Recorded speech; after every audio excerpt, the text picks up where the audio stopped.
Okay, I'm going to briefly go over all of the things leading up to a game and the player turn. First thing you want to do is add up your list. We already did that. You want to set up the table. We did that. You add up you put the terrain on there and everything. Roll for deployment, what deployment type it is. I decided it was going to be pitched battle. You roll for the mission, which is annihilation. And then you roll for the turn. This is the roll that the Imperial Guard won. You deploy both sides, and then you try to seize the initiative. The Space Marines tried, but they failed. And then you begin the game. In a standard, always, there's two different terms. There's a player turn, and there is a game turn. A player turn is one player's entire turn. A game turn is both players' turns. So right now this is the game turn 1, and the Imperial Guard's player turn 1. The Space Marines haven't had their turn 1 yet. So right now we're in the movement phase. In the movement phase, you move your units, you embark or disembark in vehicles.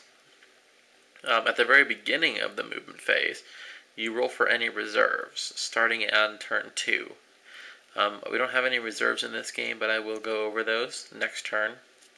And some psychic powers you need to use in the first turn. We don't have any psychers in this game, but I will go over psychic powers at some point.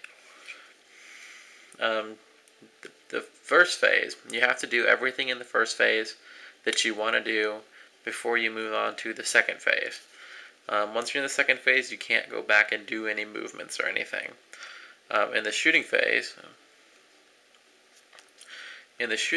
you resolve all of your shots from against your enemies. You can do run moves, which is basically like another form of movement.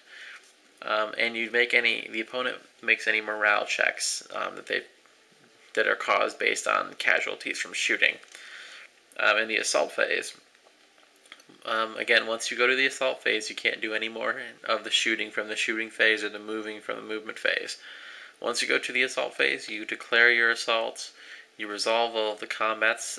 These are all close combat once you move your guys into base to base with the enemy. And then you consolidate. I'll be going over all this stuff as we go along. Right now we're just in the movement phase, so I'm going to go ahead and continue with that. Now, as I said before, a standard vehicle like this Chimera can move 12 inches. There's several reasons why I might not want to move 12 inches. If I move over 6 inches, I can't fire any of my weapons. But if I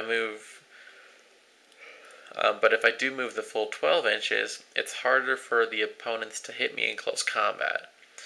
For right now, I'm going to go ahead and move 6 inches.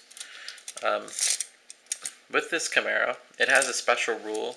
It has firing points. What the fire points allow you to do is to actually shoot with guys that are inside the Chimera, out of like the top hatch or these bolt-on las guns. So it's not just the multi-laser and the heavy bolter on the Chimera that won't be able to shoot if I move 12 inches. The guys inside also won't be able to shoot. So I'm just going to kind of turn this. Let's move these sentinels first just to get them out of the way. They're a walker, so they can move 6 inches. And they're just going to move up to the edge of this terrain so that they're kind of still behind it, getting a cover save. I'm going to move... now, here's one of the things that I've got to go over. Inside all of this area terrain, it's what's called difficult terrain. It's full of rocks and debris, little pieces of metal, some broken pipes and stuff, and it's not very easy to traverse through. Sometimes it's swamps or whatever. So what you do for standard difficult terrain, I'm declaring that my stormtroopers are going to try to move through the difficult terrain. So they're going to go ahead and roll 2d6. So you take 2 dice and you roll it, and I roll a 5 and a 6. You take the highest one of them, which is a 6, and that's how far they can move. So if I were to roll like a 3 and a 4, I'd be able to move 4 inches, which would slow my movement down, since their normal movement as infantry is 6 inches. So I can move up to 6 inches in here. But I don't really want to move them that far. I'm just going to kind of move some of them onto this platform here.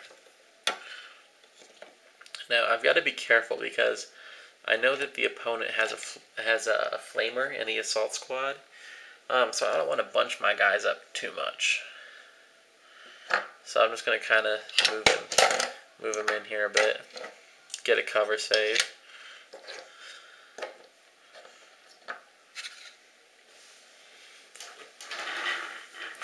Okay, so now I'm going to go ahead and move my Chimera 6 inches.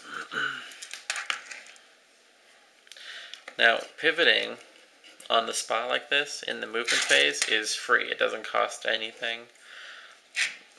It doesn't use up any movement. So I'm going to move it 6 inches.